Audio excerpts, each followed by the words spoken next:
안녕하세요. 오늘은 11월 2일 수요일입니다. 오늘은 다니엘 1장 8절에서부터 21절까지를 본문으로 큐티 가이드를 시작하겠습니다. 먼저 오늘 이 본문을 통해 제가 묵상한 하나님은 은혜와 긍휼을 얻게 하신 분입니다. 9절 말씀을 읽겠습니다. 하나님이 다니엘로 하여금 환관장에게 은혜와 긍휼을 얻게 하신지라. 자, 하나님은요, 제게도 은혜와 긍휼을 베푸십니다. 초자연적인 방법으로 베푸실 때도 있지만요, 인간을 통해 베푸실 때도 많습니다. 어떤 사람이 제게 은혜와 긍휼을 베풀게 하시는 겁니다. 이게 어떻게 가능할까요? 자, 하나님의 전능하신 능력은요, 사람의 마음도 얼마든지 주장하실 수 있습니다. 그래서 이 믿음을 바탕으로 이렇게 기도할 때가 많죠. 저를 심사하는 사람의 마음을 주장해 주세요 라고 말이죠.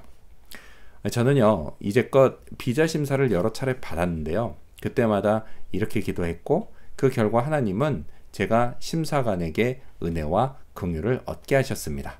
다니엘처럼 말이죠.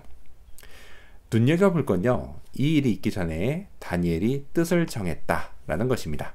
8절 말씀을 읽겠습니다. 다니엘은 뜻을 정하여 왕의 음식과 그가 마시는 포도주로 자기를 더럽히지 아니하리라 하고 자기를 더럽히지 아니하도록 환관장에게 구하니. 자기는 왕의 음식과 포도주를 먹지 않겠다고 뜻을 정한 겁니다. 물론요, 이건 단지 그 음식과 포도주를 별로 좋아하지 않아서 그랬던 게 아닙니다. 자신을 더럽히지 않겠다라고 말하는 거로 봐서 여기에는 분명 신앙적인 동기가 있었습니다. 아마도요, 그 음식과 포도주는 왕이 보냈으니 분명 산의 진미였을 겁니다. 하지만 그걸 먹는 게 하나님이 기뻐하시는 뜻이 아니라는 걸 알았기 때문에 다니엘은 단호하게 뜻을 정했습니다. 자, 이런 신앙적인 결기가 제게도 있어야겠습니다. 주님이 싫어하시는 것이라면 하지 않기로 결단해야겠습니다. 이런 저에게요, 하나님이 은혜와 긍휼을 베푸십니다. 결단을 이어갈 수 있도록 누군가로부터도 은혜와 긍휼을 얻게 하십니다.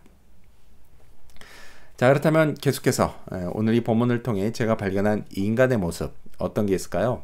오늘은 적절한 제안을 한 다니엘을 볼 수 있습니다. 왕이 보낸 음식과 포도주를 거절하는 거요? 행정상으로도 이게 쉬운 일은 아니었습니다. 자칫 반역으로 의심될 수 있었기 때문이죠. 다니엘과 그의 세 친구뿐 아니라 이들에게 음식과 포도주를 전달하는 환관장에게도 이건 마찬가지였습니다. 하나님의 역사로 환관장은 다니엘의 뜻을 받아주기로 마음 먹었지만요, 왕에게 처벌받는 것은 여전히 두려운 일이었습니다. 근데 만일 이때요, 다니엘이 자기 신앙을 내세워서 그래도 자기는 절대 한 입도 먹지 않겠다 이렇게 버텼으면 어떻게 됐을까요? 아마도 다니엘은 죽고요, 성경 다니엘서도 1장으로 끝나고 말았을 겁니다. 제가 막 대학을 졸업하고 일자리 면접을 본 일이 있었습니다. 그때 면접관이요, 제가 교회를 다닌다는 걸 알고 제게 만약 일요일에 출근하라고 하면 어떻게 할 겁니까? 라고 물었던 적이 있습니다. 그 후로요, 한동안 저는 이와 비슷한 질문, 곧 신앙과 부딪히는 현실의 문제를 어떻게 답하는 게 좋을지 고민했던 적이 있습니다. 이건요, 결코 쉬운 문제가 아닙니다. 자, 그런데요, 다니엘은 이 문제를 매우 지혜롭게 대처합니다. 12절과 13절 말씀을 읽겠습니다. 청하오니 당신의 종들을 열흘 동안 시험하여 채식을 주어 먹게 하고 물을 주어 마시게 한 후에 당신 앞에서 우리의 얼굴과 왕의 음식을 먹는 소년들의 얼굴을 비교하여 보아서 당신이 보는 대로 종들에게 행하소서 하매. 다니엘은 결코 현실과 타협하지 않았습니다. 근데 그렇다고 해서요, 신앙을 명분으로 자기 뜻만 고집하지도 않았습니다. 적절한 제안을 해서 환관장이 받아들일 수 있게 했습니다. 이게 어떻게 가능했을까요? 이건요, 단지 머리가 좋다고 할 수 있는 게 아닙니다. 확신이 있어야 합니다. 하나님이 이 뜻을 반드시 이루어 주실 거라고 하는 확신 말이죠. 그러면 마음에 여유가 생깁니다.